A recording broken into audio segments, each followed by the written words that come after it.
ಬತ್ತೀಯ? ನಾನು ಹೋಗಿರ್ತೀನಿ. ವಿನಕ ನೋಡು, ನೀನು ಗಾಡಿಗೆ ಹೋಗ್ತೀಯನ? ಇಲ್ಲ ಹೋಗ್ರಿ, ಲಕ್ಷ್ಮಿ ಜೊತೆ ಬರ್ತೀನಿ, ಹೋಗಿರಿ ನೀವು. ಸರಿ ಆಯ್ತು ಅಮ್ಮ, ಹುಷಾರು ಕಣಮ್ಮ.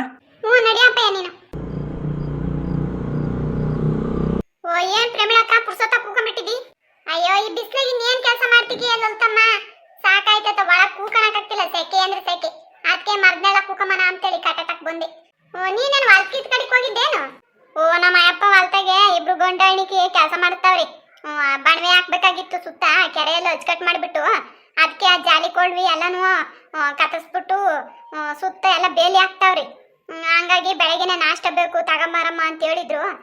ಮಾಡ್ಕೊಂಡು ಹೋಗಿ ಈಗ ಕೊಟ್ಟು ಬಂದೆ. ಹಂಗಾರೆ ಬೆಳಗ್ಗೆನೆ ನಾಷ್ಟ ಆಗ್ಬಿಟ್ಟೈತೆ ಅನ್ನು ಏನ್ ಮಾಡಿದ್ದೆ?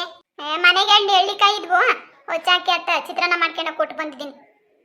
ಹಂಗಾರೆ ಮಧ್ಯಾಹ್ನ ಕೊಡ್ಗೆ ಬೇಕು ಹಂಗಾರೆ. ಒಂದೇ ದಿನಕ್ಕೆ ಮುಗಿಯೋದಲ್ಲ ಕೆಲಸ ಅದು. ನಾಳೆ ಒಪ್ಪತ್ತಿಗೆ ಮುಗಿತತೆ, ನೆನ್ನೆಯಿಂದ ಮಾಡ್ತಾವ್ರೆ. ಏನು ಜಾಲಿ ಕೊಂಡು ಎಲ್ಲ ಮರಗಳು ಬಲ್ತ್ ಕುಂತವೆ, ಕತ್ತರಿಸೋದು ಬೇಡ್ವಿ, ಮುಳ್ಳು ಕಂಪೆಗಳೆಲ್ಲ ಎತ್ತಾಕ್ಬೇಕು. ಅದಕ್ಕೆ 3 ದಿನದ ಮಟ್ಟಿಗೆ ಕೂಲಿ ಹೇಳಿದ್ರು ಪಾಪ, ಬಂದು ಮಾಡ್ತಾವ್ರಿ. ನೆನ್ನೆ ಒಂದಿಟ್ಟು ಟಮಾಟ ಗೊಜ್ಜು ಮಾಡಿ ಅನ್ನ ಮಾಡಿ ತಗೊಂಡೋಗಿದ್ದೆ. ಇವತ್ತು ಚಿತ್ರಾನ್ನ ಮಾಡ್ಕೊಂಡು ಹೋಗಿದ್ದೀನಿ. ನಾಳೆಗೂ ಬೆಳಗ್ಗೆ ನಾಷ್ಟ ಮಾಡಬೇಕು. ಅಲ್ಲ ಕಣೆ, ಬಣ್ಣ ಹಾಕಕ್ಕೆ ಕೆರೆಯೆಲ್ಲ ಅಚ್ಚುಕಟ್ಟು ಮಾಡ್ಕೊಂಡು ಕೂಕೊಳ್ಳೋದಲ್ಲ, ಮಳೆಗೆಳೆ ಬಂದು ಕೆರೆಯೆಲ್ಲ ತುಂಬಿರೆ ಸುಮ್ಮನೆ ಬೆಳೆ ಇಕ್ಕಿದೆಲ್ಲ ಉದ್ವಾನ ಆಗಲ್ವಿ? ಅಯ್ಯೋ ಎಲ್ಲೂ ಹೋಗಲ್ತಕ್ಕ. ಊರಾಗಳು ಜನ ಎಲ್ಲ ಹೋಗಿ ಕೆರೆ ಒಳಗೆ ಬಣವೆಗಳು ಮಾಡ್ಕೊಂಡು ಜಾಗ ಮಾಡ್ಕೊಂಡು ಇಷ್ಟು ಅಂತೇಳಿ ಅದು ಇದು ಎಲ್ಲ ಬೆಳೆ ಬೆಳ್ಕೊಂತವ್ರೆ. ನಾನೇ ಹೇಳಿದ್ದು ಎಲ್ಲ ಅವ್ರವ್ರು ಎಲ್ಲ ಅವ್ರವ್ರು ನಮ್ಮ ಜಾಗ ಅಂತೆಲ್ಲ ಮಾಡ್ಕೊಂಡವ್ರೆ. ನೀನು ಒಂದಿಟ್ಟು ಕೆರೆ ಅಚ್ಚುಕಟ್ಟು ಮಾಡ್ಕೊಂಡು ಒಂದೀಟಾಗ್ಲ ಬಣವೆ ಮಾಡ್ದಂಗೆ ಮಾಡಿ ಏನಣ್ಣ ಬೆಳೆ ಬೆಳ್ಕೊಂಬಕ್ಕಾಗಲ್ವಾ ಅಂತನ. ಅದು ಅಲ್ಲೇ ನೀವು ಕಟ್ಕೊಂಡು ಬಂದಾಗಿಂದ ಆ ಕೆರೆ ಒಂದ್ ದಿವ್ಸನ ತುಂಬಲಿಲ್ಲ, ನಾನು ನೋಡ್ಲಿಲ್ಲ. ಸುಮ್ಮನೆ ತುಂಬ್ತತೆ ಅಂತ ಯಾಕೆ? ಏನಾನ ಒಂದಿಟ್ಟು ಅದು ವರ್ಷನಾಗೆ ಹೊರಚಿಗೆ ಈ ಕಡೆಗೆ ಒಂದಿಟ್ಟು ಮಾಡ್ಕೊಂತವ್ರು. ತಕೋ, ಮಾಡ್ಕೊಂಡ್ಲಿ. ಅಯ್ಯೋ ನಿನ್ನಂಗೆ ನಾನು ಅವಾಗ ಒಂದ್ಸರಿ ನಮ್ಮ ಅಪ್ಪಗೆ ಹೋಗಿ ಎಲ್ಲ ಅಚ್ಚುಕಟ್ಟು ಮಾಡಿ ನಾವ್ ಇವಾಗ ಎಲ್ಲಿ ಅದ್ರಾಗೆ ಆತರದ್ದು ಏನು ಮಾಡಕ್ ಹೋಗಲ್ಲಮ್ಮ. ನಾವು ಒಂದೀಟಾಗ್ಲ ಬಣವೆ ಮಾಡ್ಕೊಂಡು ನಿನ್ಗೂ ಗೊತ್ತಲ್ಲ, ಮುಸ್ಕಿನ ಜೋಳ ರಾಗಿ ತಾನೆ ಹಾಕಿದ್ವಿ. ಏನ್ ಕೆರೆ ಕೋಡಿ ಬಿದ್ಬಿಟ್ಟು ತುಂಬಿಟ್ಟು ಎಲ್ಲ ಕೊಳ್ತೋಗ್ಬಿಡ್ತು. ಏನು ಒಂದು ಮೂಟೆ ರಾಗಿನೂ ಸಿಗ್ಲಿಲ್ವೇ ನಮ್ಗೆ. ಅದಕ್ಕೆ ಅತ್ತ ಕೆರೆಗೆ ಏನು ಹಾಕದೆ ಬಿಟ್ಬಿಟ್ವಿ ಅತ್ತ. ಇವಾಗೆಲ್ಲ ಒಂದೊಂದಿಟ್ಟಿಟ್ಟು ದನಗಳಿಗೆ ಒಂದಿಟ್ಟು ಸೀಮೆ ಹುಲ್ಲು ಆ ತೆಪ್ಪೆ ಕಡ್ಡಿ ಅಂತದೊಂದು ಬೆಳೆಸ್ಕೊಂತೀವಿ ಅಷ್ಟೇ. ಅಯ್ಯೋ ಹೋಗ್ಲಿ ಬಿಡ್ ಪ್ರಮಿಳಮ್ಮ, ನಾವೂನು ಬೇಕಾರೆ ದನಿಗೊಂದಿಟ್ಟು ಸೀಮೆ ಹುಲ್ಲ ಸೆಪ್ಪೆ ಕಡ್ಡಿನ ಬೆಳ್ಕೊಂಡ್ರೆ ಆಗ್ತತಿ. ನಿನಗೆ ಗೊತ್ತಿಲ್ವೇ, ಮೊನ್ನೆಲ್ಲ ರಂಗಶಮ್ಮನವರು ಹಚ್ಚಿಲ್ಲ ರಾಗಿ ಬೆಳ್ಕೊಂಡವ್ರಿ. ಏನ ಅಂಗಡಿ ಹಿಂಗಾಗಿ ಹೆಂಗ ಒಂದು ಹಚ್ಚಿಲ್ಲ ಬತ್ತವ. ನಮ್ದ್ರಾಗೆ ಇರೋದು ಒಂದೀಟ ಒಂದ್ ಮೂಟೆ ರಾಗಿ ಸಿಕ್ಕಲ್ಲ ಅಚ್ಚುಕಟ್ಟಾಗಿ. ಪ್ರಮಿಳಮ್ಮ ಎಲ್ಲ ಆಂಬುಲೆನ್ಸ್ ಹೋಗಿ ಬಿಡ್ತಾಯ್ತಮ್ಮ. ಹೂ ಕಡೆ ಅಂತಮ್ಮ ಎಲ್ಲ ನಮ್ಮೂರೊಳಗೆ ಬಂದಿದ್ದೈತೆ ಕಣೆ. ಯಾರ ಮನೆಗೆ ಇರ್ಬೋದು ಲಲಿತಮ್ಮ? ಈ ಪುಟ್ಟಕೂರ್ಮ ಅಂತ ಕೋತಿದಂಗೈತೆ ಕಣೆ ಆಂಬುಲೆನ್ಸ್. ಅಯ್ಯೋ ಶಿವನೇ, ಯಾರಿಗೇನಾಯ್ತು ಪ್ರಮಿಳಮ್ಮ? ನಡಿ ಹೋಗಿ ನೋಡೋಣ. ಆ ಲಕ್ಷ್ಮಿ ಬೇರೆ ಪ್ರೆಗ್ನೆಂಟ್ ಕಣೆ, ಗೊತ್ತಿಲ್ವಾ ನಿಂಗೆ? ಹೌದಾ, ನನಗೇನು ಗೊತ್ತು ಪ್ರಮಿಳಮ್ಮ, ನೀನು ಈಗ ಹೇಳ್ದಂಗೆ ಗೊತ್ತಾಗ್ತಿರೋದು. ಮತ್ ನಡಿ ಮಾತಾಕ್ ಹೋಗೋಣ, ಅದೇನು ನೋಡೋಣ. ಅಯ್ಯೋ ಶಿವನೇ, ಏನಾಯ್ತಪ್ಪ, ಏನ್ ಕತೆ ದೇವ್ರೆ? ಸದ್ಯಕ್ಕೆ ಲಕ್ಷ್ಮಿಗೆ ಏನು ಆಗ್ತಿದ್ರೆ ಸಾಕು. ಮೇಡಮ್ಮ ಇನ್ನೊಂದು ಜರಿಕಣ ಕಡೆಗೆ.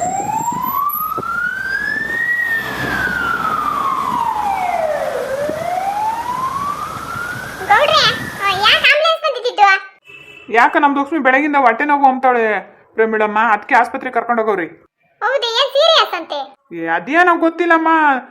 ನೆನ್ನೆ ಎಲ್ಲ ಸಂದಾಕಿದ್ಲು, ಬೆಳಗ್ಗೆ ಎದ್ದಾಗ್ಲೂ ಸಂದಾಕಿದ್ಲು. ಅದ್ಯಾಕ ಅವಾಗ ಒಂದು ಅರ್ಧ ಗಂಟೆ ಮುಂಚೆಯಿಂದನೂ ಹೊಟ್ಟೆ ಅಂತಾವಳೆ. ಅಯ್ಯ ಶಿವನೇ, ಇದೇನಪ್ಪ ಹಿಂಗಾಗೋಯ್ತು? ಅಲ್ಲ, ಆಂಬುಲೆನ್ಸ್ ಕರ್ಸವ್ರಿ ಅಂತಂದ್ರೆ ಯಾರು ಫೋನ್ ಮಾಡಿದ್ರು ಆಂಬುಲೆನ್ಸ್ಗೆ? ಆಗ ನಮ್ಮ ಜಾನ್ಕಮ್ಮ ಅವಳಲ್ಲ, ಯಾರೋ ಪರಿಚಯ ಇದ್ದವ್ರಂತೆ ಡಾಕ್ಟ್ರು, ಫೋನ್ ಮಾಡಿದ್ಲು ಪಾಪ, ಅವ್ರು ಕಳ್ಸ್ಕೊಟ್ಟವ್ರಿ. ಹೋಗ್ದೇಳ್ರಿ ಗೌಡ್ರೆ, ಒಳ್ಳೇದಾಯ್ತು. ಅಲ್ಲ, ಇಲ್ಲಿಂದ ನಾವು ಬಸ್ ಸ್ಟ್ಯಾಂಡ್ ಹೋಗಿ ಬಸ್ಸಿಗೆ ಕಾಯ್ಕೊಂಡು ಕೂಕೊಂಡು ಹೋಗೋ ಅಷ್ಟೊತ್ತಿಗೆ ಒತ್ತು ಬಿದ್ದೋಗೋದು. ಸದ್ಯಕ್ಕೆ ಆಂಬುಲೆನ್ಸ್ ಬಂದಿದ್ದು ಒಳ್ಳೇದೇ ಆಯ್ತು. ಅಲ್ಲ ಕಣಿದಂತಮ್ಮ, ಆಂಬುಲೆನ್ಸ್ ಬಂದೈತೆ, ಅಷ್ಟೊಂದು ಸೀರಿಯಸ್, ಏನೇನು ಹೆಚ್ಚು ಕಮ್ಮಿ ಆಗೈತೇನೆ? ಅಲ್ಲ ಕಣ್ಗೌಡ್ರೆ, ಲಕ್ಷ್ಮಿ ಇವಾಗ ಪ್ರೆಗ್ನೆಂಟ್ ಬೇರೆ, ಅವ್ರಿಗೆ ಏನನ ತಿನ್ಲ ಹೆಂಗೆ? ಹಂಗೆಲ್ಲ ಏನಿಲ್ಲ ಕಣ್ ಪ್ರೇಮಿಳಮ್ಮ. ಮನೆಗೆ ಎಲ್ಲರೂ ದೊಡ್ಡವ್ರೆ ಅವ್ರು ತಿಳಿದಿರೋರೆ ಅವ್ರೆ, ಇನ್ನೇನು ತಿನ್ಬೇಕು ಹೋಗ್ತಾಳೆ? ಮೊದ್ಲು ಹೇಳ್ಬಿಟ್ಟವ್ರಿ, ಎಲ್ಲ ಹೇಳಿ ಕೇಳಿನೇ ತಿನ್ಬೇಕು ಅಂತಾನ. ಮತ್ತೆ ಇನ್ನೇನಾಗಿರ್ಬಿಡಿ, ಏನು ಕೊಟ್ಟೆ ನಾವು ಬಂತು? ಇನ್ನ ಸದ್ಯಕ್ಕೆ ಇವಾಗ ತಿಂಗಳು ತುಂಬೈತೇನಾ? ಏನೋ ಕಣ ಪ್ರೇಮಿಳಮ್ಮ, ನನಗೂ ಕೈ ಕಾಲೇ ಆಡ್ತಾ ಇಲ್ಲ. ಸದ್ಯಕ್ಕೆ ಏನು ಆಗದಿದ್ರೆ ಸಾಕು ಪ್ರೇಮಿಳಮ್ಮ. ಏನು ಆಗಲ್ಲ, ಸುಮ್ಕಿರ್ ಗೌಡ್ರೆ. ಆಸ್ಪತ್ರೆ ಕರ್ಕೊಂಡು ಹೋಗೋರಲ್ಲ, ಎಲ್ಲ ಒಳ್ಳೇದಾಗ ಸುಮ್ಮನಿರಿ. ಒತ್ತು ಮುಂಚೆಗೆ ಆಸ್ಪತ್ರೆ ಕರ್ಕೊಂಡು ಹೋಗಿದ್ದು ಒಳ್ಳೇದೇ ಆಯ್ತು. ಸಣ್ಣ ಪುಟ್ಟದಕ್ಕೆಲ್ಲ ಮನೆ ತೆಗೆ ಇದ್ದಿದ್ರೆ ಸುಮ್ಮನೆ ಅವೆಲ್ಲ ತೊಂದ್ರೆ. ಮನೆಗೆ ಯಾರವ್ರು ಗೌಡ್ರೆ? ಜಯಕ್ಕನ್ ಮನೆಗೆ ಬಿಟ್ಟೋಗವ್ರಿ. ಸುಮ್ಮನೆ ಅಮ್ಮನ್ ಯಾಕಲ್ಲೆಲ್ಲ ಅಂತ. ಹೌದಾ, ಮತ್ತೆ ಮಾತಾಡ್ಸ್ಕೆ ಬರ್ತೀನಿ ತಡೀರಿ. ಲಲಿತಮ್ಮ ಇರ್ತೀಗ ಹೋಗ್ತಿಗೆ? ನಾನು ಅಲ್ಟಕ್ಕೆ ಕೂಲಿಯರ್ಗೆ ಅಡುಗೆ ಮಾಡ್ಬೇಕು, ಹೋಗ್ತೀನಿ ನಾನು. ಹೋಗ್ ನೀನು, ಮತ್ತೆ ಹೋಗಿ ಬಿರಿನ. ಮತ್ತೀಗ ಆಮೇಲೆ ಮಂತಕ್ಕೆ ಬಂದು ಏನಾಯ್ತು ಅಂತ ಹೇಳಿ ಪ್ರಮಿಳಮ್ಮ, ಇಲ್ಲಾಂದ್ರೆ ಸಾಯಂಕಾಲ ನಾನು ಬರ್ತೀನಿ ಬಿಡು. ಅಲ್ಲ, ಇದಕ್ಕಿದ್ದಂಗೆ ಹಿಂಗೆಲ್ಲ ಆಗ್ಬಿಟ್ರೆ ಏನ್ ಕೈ ಕಾಲಾಡಲ್ಲ ತಗೊಳ್ರಿ. ಅದ ಹೆಂಗ ಸದ್ಯಕ್ಕೆ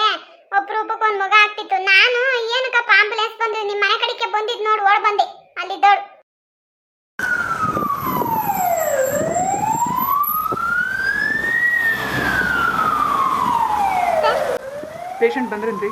ಜಸ್ಟ್ ಈಗ ಬಂದಿದ್ದಾರೆ ಸರ್. ಸರಿ ಬಂದು ನಡೀರಿ. ಆಮೇಲೆ ಅವ್ರ ಬಾಡಿ ಟೆಂಪ್ರೇಚರ್ ಹೇಗಿದೆ, ಆಮೇಲೆ ಇ ಸಿ ಜಿ ಟೆಸ್ಟಿಂಗ್ ಎಲ್ಲ ಮಾಡಿಬಿಟ್ಟು ರಿಪೋರ್ಟ್ ಸೆಂಡ್ ಮಾಡಿ ನನಗೆ. Okay sir. ನಿತ್ಯ, ಹರ್ಷ ಮೇಡಮ್ಗೆ ವಾರ್ಡಿಗೆ ಬರೋಕ್ಕೆ ಹೇಳಿ. ಸರಿ ಸರ್.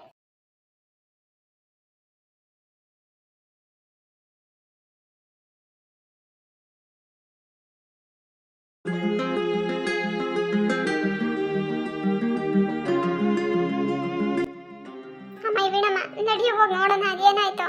ಹಂಗೆಲ್ಲ ಒಳಗೆ ಬಿಡ್ತಾರೆ ನಮ್ಮ ಡಾಕ್ಟ್ರು ಬಂದು ಹೇಳ್ತಾರೆ ಇರಿ. ಜಾನಕಿ, ಡಾಕ್ಟರ್ ನಾನು ಹೇಳಿದ್ನಮ್ಮ.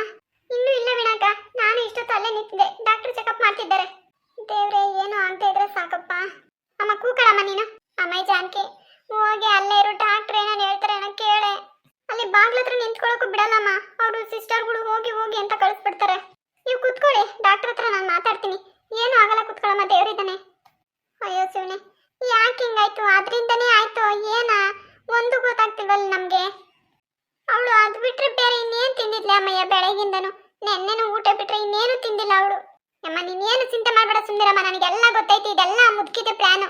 ಒಂದ್ಸಣ ನಾನು ಯಾಮಾರ್ಬಿಟ್ಟೆ, ಅದನ್ನ ಯಾರು ಕೊಟ್ರು ಅಂತ ನನ್ನ ಕೇಳ್ಬೇಕಾಗಿತ್ತು. ಮನೆಗಿಂದ ತಗೋಬತ್ತೀನಿ ಅಂದಾಗ ನನಗೆ ಜ್ಞಾನ ಆಗ್ಲಿಲ್ಲ, ಸುಮ್ಮನೆ ಆಗ್ಬಿಟ್ಟೆ. ನನ್ನ ಬುದ್ಧಿಗೆ ಏನ್ ಮೆತ್ಕೊಂಡಿತ್ತೋ ಏನೋ, ಅವಾಗ್ಲೂ ನನಗೆ ನೆನಪಾಗ್ಲಿಲ್ಲ, ಏನಿಲ್ಲ. ಸುಮ್ಮನೆ ಇದ್ದು ಆಮೇಲೆ ಅಕ್ಕ ಕುಡ್ದಾದ್ಮೇಲೆ ನನಗೆ ಜ್ಞಾಪಕ ಬಂದಿದ್ದು ಎಲ್ಲಿತ್ತು ಇದು ಅಂತನ. ಅಮ್ಮ ಏನು ಮಾತಾಡ್ತಿದ್ದೀರಾ ನೀವು? ಏನು ಕುಡಿದ್ಲು ಲಕ್ಷ್ಮಿ? ಅಯ್ಯ ಅದು ಏನು ಇಲ್ಲ ಹೇಳಪ್ಪಯ್ಯ, ರೂಢಿ ಇರ್ಲಿಲ್ವಲ್ಲ, ಕೇಸರಿ ಪುಡಿ ತಗೊಬಂದು ಇಕ್ಕಿದ್ದೆ ನಾನೇನೆ. ಅದು ಕುಡಿದ್ನಲ್ಲ, ಅದಕ್ಕೆ ಏನೋ ಹಿಂಗಾಯ್ತೇನೋ ಅಂತ ಅನ್ಕೊಂಡ್ವಿ ನಾವು. ಏನು ಕೇಸರಿನಾ? ಹಾಲ್ಗೆ ಹಾಕೊಂಡು ಕುಡಿಯೋದು? ಅದು ಕುಡಿದ್ರೆ ಏನಾಗ್ತದಮ್ಮ? ವೀಣನು ಕುಡ್ದಿದ್ಲಲ್ಲ ಮಂಜು ಪ್ರೆಗ್ನೆಂಟ್ ಆಗಿ. ಆಗ ಅದೇ ಕಣಪ್ಪಯ್ಯ, ನಾನು ಅದು ಕುಡಿದ್ರೆ ಏನಾಗ್ತತೆ, ಬ್ಯಾರೆ ಇನ್ನೇನ್ ತಿನ್ಲೋ, ಏನ್ ಫುಡ್ ಪಾಯ್ಸನ್ ಆಗೈತೋ ಏನ್ ಕತೆನೋ, ಆ ಡಾಕ್ಟ್ರ್ ಇನ್ನೇನ್ ಹೇಳ್ತಾರೋ ಅಂತ ಭಯ ಆಗ್ತೈತೆ ಅಷ್ಟೇ ಕಣಪ್ಪಯ್ಯ. ಏನೂ ಆಗಲ್ಲ, ಸುಮ್ಮನಿರ್ರಿ, ಎಲ್ಲ ಒಳ್ಳೇದಾಗ್ತತೆ. ಹರ್ಷ, ಸ್ಕ್ಯಾನಿಂಗ್ ರಿಪೋರ್ಟ್ ಬಂತಾ? ಎಸ್ ಸರ್, ಫುಡ್ ಪಾಯ್ಸನ್ ಆಗಿದೆ. ಓ ಓಕೆ, ಇಂಜೆಕ್ಷನ್ ಹಾಕಿದ್ದೀನಿ. ಓಕೆ, ಕೆಲವೊಂದು ಮೆಡಿಸನ್ ಬರ್ಕೊಡ್ತೀನಿ. 4 ಅವರ್ ಆಗುತ್ತೆ ಅದು ಕಂಪ್ಲೀಟ್ ಆಗೋದು. Okay sir. ಆಮೇಲೆ ಇವತ್ತು ಫುಲ್ ಡೇ ಇವ್ರು ಇಲ್ಲೇ ಇರಬೇಕಾಗುತ್ತೆ. ಸೊ ನಾಳೆ discharge. Sure sir. Patient Lakshmi ಅವ್ರ ಕಡೆಯವ್ರು ನೀವೇನಾ? ಹೌದು ಸಿಸ್ಟರ್, ನಾವೇ. ಡಾಕ್ಟರ್ ನಿಮ್ಮನ್ನು ಕರೀತಾ ಇದ್ದಾರೆ. ಸರಿ ಸಿಸ್ಟರ್, ಬರ್ತೀವಿ. ಸೊ ಇನ್ನೊಬ್ರು ಯಾರಾದರೂ ಬನ್ನಿ, ಕೆಲವೊಂದು ಮೆಡಿಸನ್ ಇದೆ, ಅದನ್ನ ತಗೊಂಬಂದು ಕೊಡಿ. ಸ್ಲಿಪ್ ಕೊಡಿ ಸಿಸ್ಟರ್, ತೊಗೊಂಬರ್ತೀನಿ. ಕೌಂಟ್ರ್ ಹತ್ರ ನಡೀರಿ, ಸ್ಲಿಪ್ ಕೊಡ್ತೀನಿ. ಹೋಗಿ ಮೇಡಮ್, ಕ್ಯಾಬಿನಲ್ಲಿ ಇದ್ದಾರೆ ನೋಡಿ ಡಾಕ್ಟ್ರು. ಸರಿ ಸಿಸ್ಟರ್. ಅಮ್ಮ ನೀವಿಲ್ಲೇ ಕೂಕೊಂಡಿರಿ, ನಾನು ಹೋಗಿ ಬರ್ತೀನಿ. ಜಾನಕಿ, ನಾನು ಬರ್ತೀನಿ ನಡಿ. ಸರಿ ಬಾಕ. ಅಮ್ಮಯ್ಯ ಜಾನಕಿ, ಅದೇನೋ ಡಾಕ್ಟರ್ ತಗ ಮಾತಾಡಿ ಅಚ್ಚುಕಟ್ಟಾಗೆ ಸಂದಕ್ಕಿರೋ ಮಾತ್ರೆಗಳು ಇಸ್ಕೊಬಾರೆ. ಮಗಿಗೆ ಏನು ಒಂದು ಈಟೇನೋ ಆಗ್ಬಾರ್ದು ಕಣೆ. ಅಮ್ಮ ಡಾಕ್ಟ್ರಿನ ಮಾತಾಡಕ್ಕೆ ಅಂತ ಕರೆದವ್ರೆ, ಏನು ಹೇಳ್ತಾರೋ ಏನೋ, ನನಗೂ ಭಯ ಆಗ್ತಾ ಇದೆ. ನೋಡೋಣ ಇರಿ, ದೇವ್ರ ಮೇಲೆ ಭಾರ ಹಾಕಿ. ಸ್ವಾಮಿ ನಾರಾಯಣ, ಲಕ್ಷ್ಮಿ ಮಗಿಗೆ ಏನು ಆಗದೆ ಇರೋ ಕಾಪಾಡಪ್ಪ. ಡಾಕ್ಟ್ರೇ ನಮಸ್ಕಾರ. ಕುತ್ಕೊಳ್ಳಿ ಸಿಸ್ಟರ್. ಹೇಗಿದ್ದೀರಾ ಸಿಸ್ಟರ್? ಚೆನ್ನಾಗಿದ್ದೀರಾ? ನಾವೇನೋ ಚೆನ್ನಾಗಿದ್ದೀವಿ ಡಾಕ್ಟ್ರೇ. ನೋಡ್ರಿ ಇವಾಗ ನಮ್ಮ ನಾದ್ನಿಗೆ ಹಿಂಗೆ ಆಗ್ಬಿಟ್ಟೈತೆ. ಡಾಕ್ಟ್ರೇ, ನಮ್ಮ ನಾದ್ನಿಗೆ ಏನು ತೊಂದರೆ ಇಲ್ವಾ? ಏನು ಭಯ ಪಡಬೇಡಿ. ಸೊ ಇಂಜೆಕ್ಷನ್ ಹಾಕಿದ್ದೀವಿ, ಆಮೇಲೆ ಕೆಲವೊಂದು ಮೆಡಿಸನ್ಸ್ ಇರುತ್ತೆ, ಅದೆಲ್ಲ ಕಂಪ್ಲೀಟ್ ಆಗಬೇಕು ಅಂದರೆ ನಾಳೆ ಆಗುತ್ತೆ. ಅಂದರೆ ಡಾಕ್ಟ್ರ್ ಏನಾಗಿರ್ಬೋದು ಅವ್ರಿಗೆ? ಯಾವಾಗಿಂದ ಹೊಟ್ಟೆ ನೋವು ಶುರುವಾಯಿತು? ಬೆಳಗ್ಗೆಯಿಂದ ಹಿಂಗಾಗಿದೆ ಡಾಕ್ಟ್ರೇ. ಹಾಲ್ಗೆ ಕೇಸರಿ ಪುಡಿ ಅಂತ ಹಾಕೊಂಡು ಕುಡಿದ್ರು ಅಷ್ಟೇನೆ. ಆಮೇಲೆ ಒಂದು 10 ನಿಮಿಷ ಆದ್ಮೇಲೆ ಯಾಕೋ ನನಗೆ ತಲೆ ಸುತ್ತೈತೆ, ಹೊಟ್ಟೆ ನೋವು ಬರಂಗಿದೆ, ನಿದ್ದೆ ಬರ್ತೈತೆ, ಮಲ್ಕೋತೀನಿ ಅಂತ ಹೋದ್ರು. ಆಮೇಲೆ ಒಂದು 10 ನಿಮಿಷ ಬಿಟ್ಟು ನೋಡಿದ್ರೆ ತುಂಬ ಹೊಟ್ಟೆ ನೋವು ಅಂತೇಳಿ ಸುಮ್ಮನೆ ಕುತ್ಕೊಂಡ್ಬಿಟ್ರು ಡಾಕ್ಟ್ರೇ. ನನಗೆ ಯಾಕೋ ಕೈ ಕಾಲು ಆಡ್ದೇನೆ ಆಸ್ಪತ್ರೆಗೆ ಫೋನ್ ಮಾಡಿದೆ. ಯಾಕಂದರೆ ಅಲ್ಲಿ ನಮ್ಮೂರ ಕಡೆಗೆ ಬಸ್ಗಳು ಬೇರೆ ಅರ್ಜೆಂಟಿಗೆ ಸಿಗಲ್ಲ ಡಾಕ್ಟ್ರೇ. ಹಂಗಾಗಿ ನಿಮಗೆ ತೊಂದರೆ ಕೊಟ್ಟಂಗಾಯ್ತು. ಆ ಥರ ಎಲ್ಲ ಯಾಕೆ ಮಾತಾಡ್ತೀರಾ ಸಿಸ್ಟರ್? ಆಂಬುಲೆನ್ಸ್ ಇರೋದೇ ಎಮರ್ಜೆನ್ಸಿಗೋಸ್ಕರ.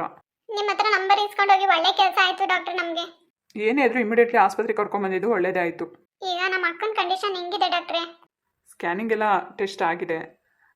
ಸೊ ಅದರಲ್ಲಿ ಫುಡ್ ಪಾಯ್ಸನ್ ಅಂತ ಬಂದಿದೆ. ಡಾಕ್ಟ್ರೇ, ಇವಾಗ ಏನದಕ್ಕೆ ಪರಿಹಾರನೇ ಇಲ್ವಾ? ಈಗ ಮಗಿಗೆ ನನ್ನ ತೊಂದರೆ ಆಗ್ತದ ಅದರಿಂದ? ಡೋಂಟ್ ವರಿ ಸಿಸ್ಟರ್, ನೀವು ಭಯ ಪಡಬೇಡಿ, ಅದಕ್ಕೆಲ್ಲ ಮೆಡಿಸನ್ಸ್ ಇದೆ. ಡಾಕ್ಟ್ರೇ, ತುಂಬಾ ವರ್ಷ ಆದ್ಮೇಲೆ ನಮ್ಮ ಅಕ್ಕಂಗೆ ಮಗು ಆಗ್ತಿದೆ. ಏನೋ ಗೊತ್ತೋ ಗೊತ್ತಿಲ್ದೇನೋ ತಪ್ಪಾಗ್ಬಿಟ್ಟೈತೆ. ಈಗ ಅದರಿಂದ ಮಗಿಗೆ ನನ್ನ ತೊಂದರೆ ಆಗ್ತದ ಅಂತ ನಾನು ಕೇಳ್ತಾ ಇರೋದು. ಮಗಿಗೇನೋ ತೊಂದರೆ ಆಗಲ್ಲ ಅಲ್ವಾ ಡಾಕ್ಟ್ರೇ? ಹೇಳಿಕ್ಕಾಗಲ್ಲ ಸಿಸ್ಟರ್, ನಾನು ಗ್ಯಾರಂಟಿ ಕೊಡೋಕ್ಕಾಗಲ್ಲ. ಯಾಕಂದರೆ ಇವಾಗ ಅವ್ರ ಬಾಡಿಲಿ ಫುಲ್ಲು ಫುಡ್ ಪಾಯ್ಸನ್ ಆಗಿದೆ. ಸೊ ಇವಾಗ ಅದೆಲ್ಲ ಆಚೆ ತೆಗಿಬೇಕು ಅಂದರೆ ನಾನು ಇವಾಗ ಮೆಡಿಸನ್ ಹಾಕಿದ್ದೀನಿ. ಸೊ ವೆಯ್ಟ್ ಮಾಡೋಣ, 3 ಅವರ್ ಮೇಲೇ ಇದ್ರ ರಿಸಲ್ಟ್ ಗೊತ್ತಾಗೋದು. ಅಯ್ಯೋ ದೇವ್ರೆ, ಏನ್ ಡಾಕ್ಟ್ರ್ ಹಿಂಗೆ ಹೇಳ್ಬಿಟ್ರಿ ನೀವು? ನೀವೇ ಹಿಂಗೆ ಹೇಳ್ಬಿಟ್ರೆ ನಮ್ಮ ಗತಿ ಏನಾಗ್ಬೇಡ ಹೇಳಿ. ಸಾರಿ ಸಿಸ್ಟರ್, ಈ ಟೈಮಲ್ಲಿ ಅವ್ರು ತುಂಬಾ ಕೇರ್ ತೊಗೊಬೇಕು. ಅದು ಅಲ್ಲದೆ ಏನೋ ಒಂದು 5 ತಿಂಗಳು 6 ತಿಂಗಳು ಅಂತಂದರೆ ನಾನು ಕೂಡ ಗ್ಯಾರಂಟಿ ಕೊಡ್ತಾ ಇದ್ದೆ. ಬಟ್ ಇದು ಇನ್ನೂ 1 ಮಂತ್ ಕೂಡ ಆಗಿಲ್ಲ.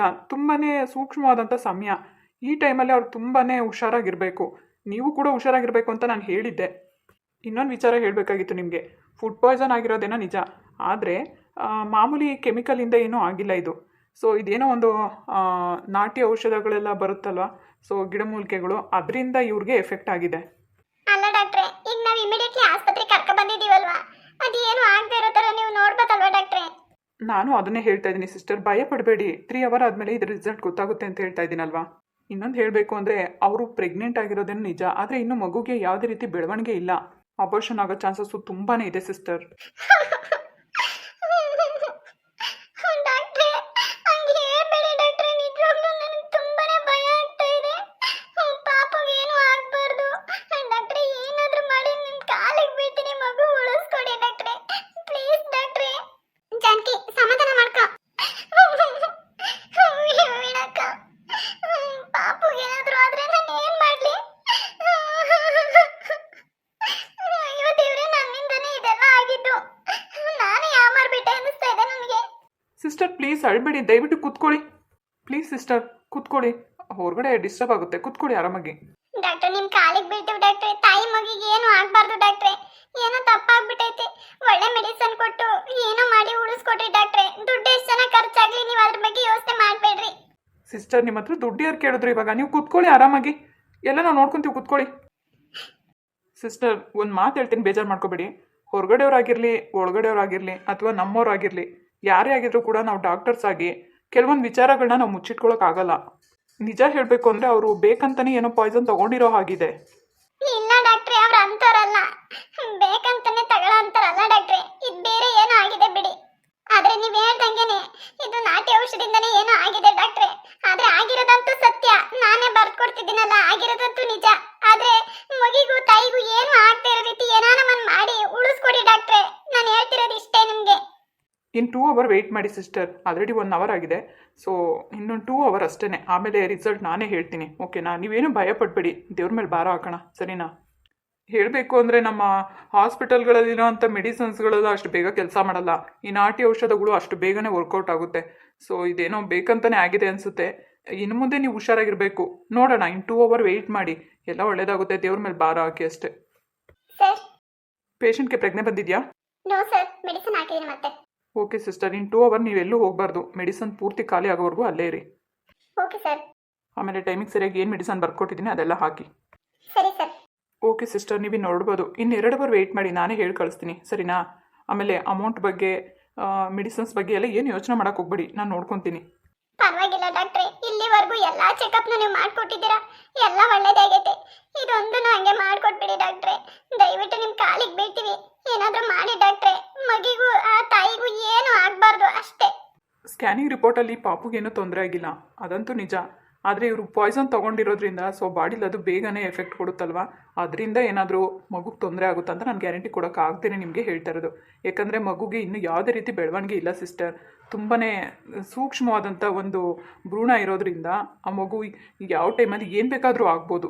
ಅದರಿಂದ ನಾನು ಕೂಡ ನಿಮಗೆ ಫಸ್ಟೇ ಹೇಳಿದ್ದೆ. ಸೊ ಅಲ್ವಾ, ನೀವು ಕೂಡ ಸ್ವಲ್ಪ ಎಚ್ಚರಿಕೆಯಿಂದ ಇರಬೇಕಾಗಿತ್ತು. ಅಂದರೆ ಇವಾಗ ಮಗಿಗೆ ಏನು ತೊಂದರೆ ಇಲ್ವಾ ಡಾಕ್ಟ್ರೆ?